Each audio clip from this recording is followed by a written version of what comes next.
साल 1950 का यह एक चौंकाने वाला किस्सा रानी बाजार का है। यहां राम प्रकाश रहता था, जिसकी बेटी को 5 साल की उम्र में कैंसर हो गया।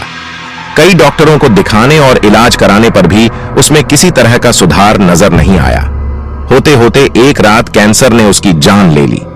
उस बच्ची की जान रात को करीब 1 बजे गई थी। उसी रात को पास के ही एक गांव की महिला मोहिनी को एक ट्रक ने टक्कर मार दी थी। मोहिनी के परिवार वालों ने पूरी विधि के साथ उसे अंतिम विदाई दी। अब बच्ची के परिवार वाले भी उसे दफनाने के लिए जंगल की तरफ निकले। जंगल जाते समय अचानक से उस लड़की के शरीर में हलचल हुई। सभी हैरान हो गए कि मृत लड़की का शरीर कैसे हिल रहा है। थोड़ी ही देर में लड़की जिंदा हो गई और उसके परिवार वाले खुशी खुशी उसे अपने साथ घर ले आए।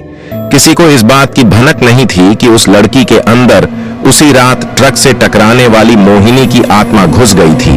बच्ची जब से मौत से लौटकर आई थी, तब से ही उदास और चुपचाप एक कोने में बैठी रहती थी।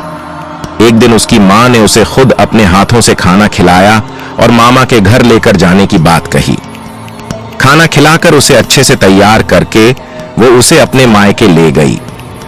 रास्ते में वो बच्ची जैसे ही उस ट्रक के हादसे वाली जगह पहुंची तो उसने अपनी मां को कहा कि मेरा गांव इधर है।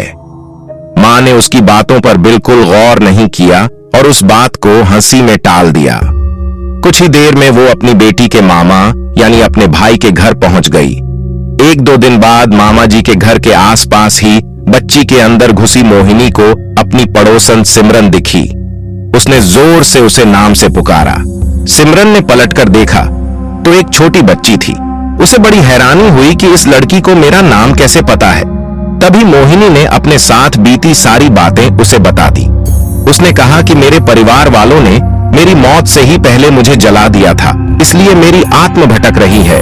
उसी दिन इस लड़की की भी मौत हो गई थी तो मैं इसके शरीर में घुस गई। सिमरन ने यह बात अपने गांव जाकर सबको बता दी।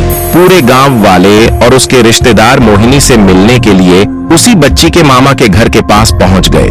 उस लड़की के अंदर रह रही मोहिनी की आत्मा ने सबको एक एक करके पहचान लिया। कुछ देर बातें करने के बाद वो अपने परिवार वालों के साथ अपने घर चली गई। अब उस लड़की की मां बच्ची को घर में न देखकर परेशान थी। जब उसे पता चला कि वो कुछ लोगों के साथ दूसरे गांव गई है तो वो उसे बुलाने के लिए चली गई।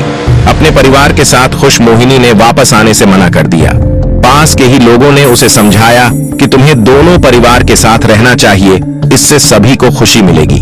तुम किसी एक परिवार को दुखी नहीं कर सकती हो।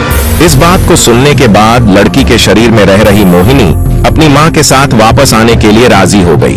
अब वो दोनों परिवारों के साथ खुशी खुशी रहने लगी।